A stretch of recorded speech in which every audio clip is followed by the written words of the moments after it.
جی line order کی situation پوری سندھ میں خراب ہے بالکل سزا ہمارے شرارتوں میں بھی کوئی ایسی وارداتیں نہیں ہیں موٹر سائیکل بھی چھینے جا رہے ہیں چھوٹے بچے بھی اغوا میں ایک بچہ جو ادھر سے انواقل سے اغوا ہوا ہے چھوٹا بچہ ہے آ رہے ہیں حسنین اس کے علاوہ پریا کماری وہ کتنے دنوں سے وہ ابھی تک چیخ و پکار ہو رہی ہے پوری سندھ میں مگر اس کا بھی کوئی حل نہیں ہے آپ کا صحافی جو ہے وہ جان محمد ماہر صاحب وہ قتل ہوا ہے اس کے قاتل بھی آج تک جو ہے وہ ہر جگہ پہ پریس کلب میں احتجاج ہو رہا ہے پورے سندھ میں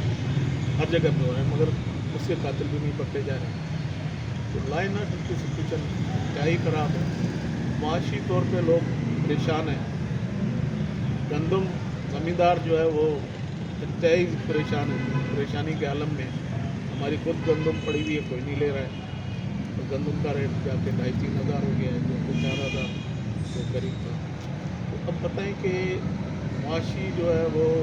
لوگوں میں خوشحالی تب آئے گی جب زرعی کو آگے بڑھائے گی کیونکہ زراعت ہی جو ہے نا ہمارے مین مسئلہ ہے تو زراعت کو ہم نے پیچھے کر دیا ہے ہمیں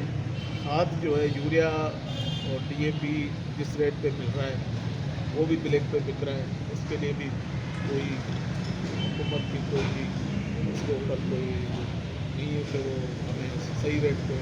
کھاد دلائے نہ حکومت ہم سے کوئی رقم لے رہی ہے تو حالات بہت ہی خراب ہیں ادارے تنہا ہیں کسی بھی ادارے میں چلے جاؤ تو وہاں پہ اتنے لوگ بھرتی کیے ہوئے ہیں کہ ایک اب تو ادارے بک رہے ہیں ہمارا پی آئی بک رہا ہے تو ریلوے دیکھیں گے تو ہماری جو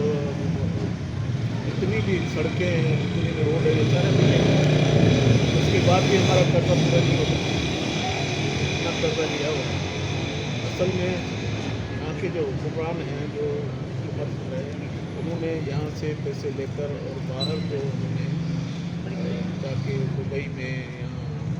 لندن میں جو پراپرٹیاں لیے جو کاروبار کر رہے ہیں جب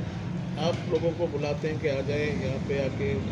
ہمارے ملک میں سرمایہ کاری کریں ارے بابا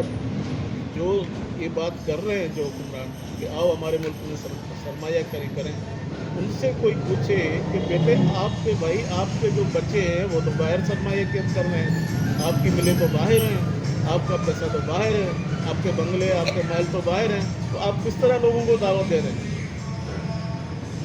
یہ تو یعنی تو عجیب سی بات لگتی ہے کہ ہمارے کہنے پہ کون آئے گا